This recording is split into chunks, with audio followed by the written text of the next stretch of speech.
आइए बात करते हैं कुछ ऐसे लोगों से जो प्रधानमंत्री के 3 कानूनों की घोषणा जो उन्होंने वापस ली है 3 कानूनों को, उससे खुश नहीं हैं। हम बात करेंगे अनिल घनावट जी से। सर, आप अब कह रहे हैं कि आपने सुप्रीम कोर्ट को एक रिपोर्ट दी थी, क्योंकि आप सुप्रीम कोर्ट के पैनल के मेंबर भी थे। वो रिपोर्ट अभी तक बाहर नहीं आई है। उस रिपोर्ट का सार क्या है? अगर आप ज़्यादा बताए बिना हमें फिर भी कुछ बता सकते हैं उस बारे में। उस रिपोर्ट का सार तो यह है कि किसानों को मंडी की आज़ादी दी जानी चाहिए और इसेंशियल कमोडिटी एक्ट जो है उसमें काफ़ी सुधार की ज़रूरत है। हमने तो 40 साल ये डिमांड की है कि इसको खारिज ही कर दो, ये इसेंशियल कमोडिटी एक्ट की ज़रूरत नहीं।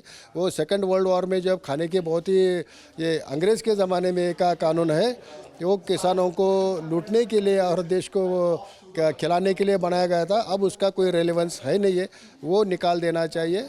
और उसमें जुडिशियल प्रोसीजर में जो भी खामियां थी वो भी हमने निकाली थी। एपीएमसी के ट्रेडिंग में जो खामियां थी वो भी हमने निकाल दिए। एक लेवल प्लेइंग फील्ड कैसे तैयार होगा मंडी के अंदर और मंडी के बाहर, उसके बारे में भी हमने उसमें रिकमेंडेशंस दी है।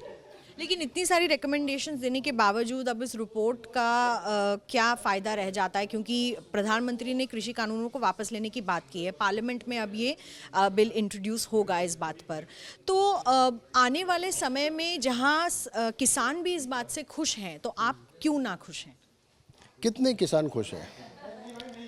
सिर्फ पंजाब और हरियाणा का किसान खुश है, बाकी पूरे देश का तो एमएसपी नहीं है।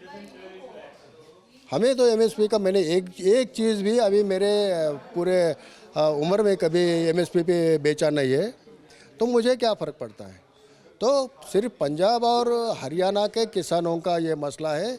उनको जो सपोर्ट मिलता है एमएसपी से, वहाँ की मंडी मतलब प्रोक्योरमेंट सेंटर से।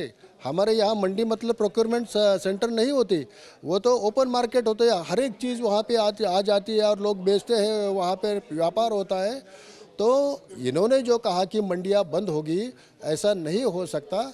एमएसपी होनी चाहिए, लेकिन कितनी, जितना भी हमें रिजर्व स्टॉक चाहिए, जितना बफर स्टॉक चाहिए, उतना एमएसपी से प्रोक्योरमेंट करो। ओपन एंड प्रोक्योरमेंट की वजह से हमारे देश में अभी पहाड़ लगे हुए हैं गेहूँ और चावल के, जिसे कहीं हम बेच नहीं सकते, किसी को दे नहीं सकते। वो तो बारिश में भीग रहा है, जो उसे चूहे और ये बाकी जानवर खाए जा रहे हैं और लाखों करोड़ रुपया हमारा बर्बाद हो रहा है। देखिए 15 महीने लंबा ये आंदोलन चला।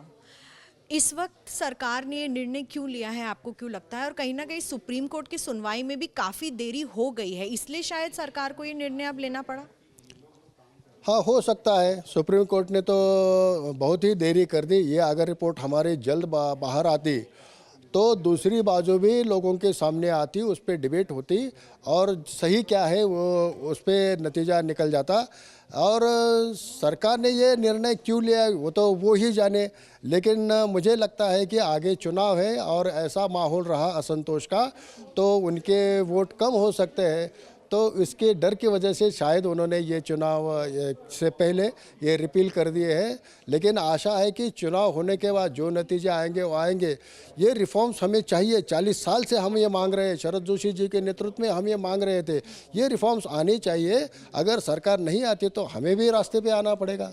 मेरा आखिरी सवाल इसी बात से, आप कह रहे हैं कि आप भी रास्ते पर आएंगे, तो क्या आगे जाके किसान वर्सेस किसान, किसान बनाम किसान स्थिति हो जाएगी? क्योंकि अभी तक तो ऐसे बहुत ही कम लोग हैं जो 3 कृषि कानूनों के समर्थन में सामने आए हैं। ये गलत है कि बहुत कम लोग इनके समर्थन में है। बहुत सारे लोग, इनसे भी ज़्यादा लोग इसके समर्थन में है, लेकिन this is the silent majority. हम इतने दिनों तक रास्ते पे नहीं आए क्योंकि हम किसान वर्सेस किसान ऐसा सिनेरियो नहीं बनाना चाहते। वो भी हमारे भाई है, लेकिन उनको बरगलाया गया है, गलत बातें बताई गई है। आपकी ज़मीन जाएगी, एमएसपी बंद होगी, एपीएमसी चली जाएगी। तो इसकी वजह से वो सेंटिमेंटल होके वहाँ पे बैठे हैं। हम उनके खिलाफ नहीं है, हम उनमें जाएंगे, उनको समझाएंगे उनके हित में क्या है, कैसे सुधार होने चाहिए, कैसे कानून बनने चाहिए।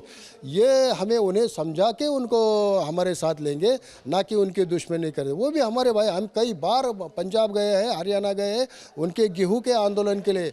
जब सरकार ने गेहूँ का एक्सपोर्ट बैन किया था, पाकिस्तान में 1100 रुपया बिक रहा था, इनको 315 रुपया ये था।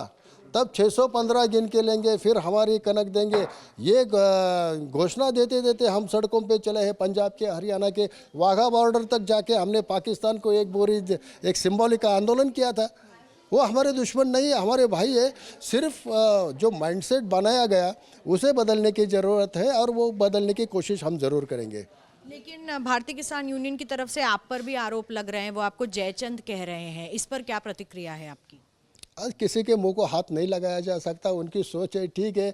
वो आखिर में देखा जाएगा कौन जयचंद है, कौन कौन है।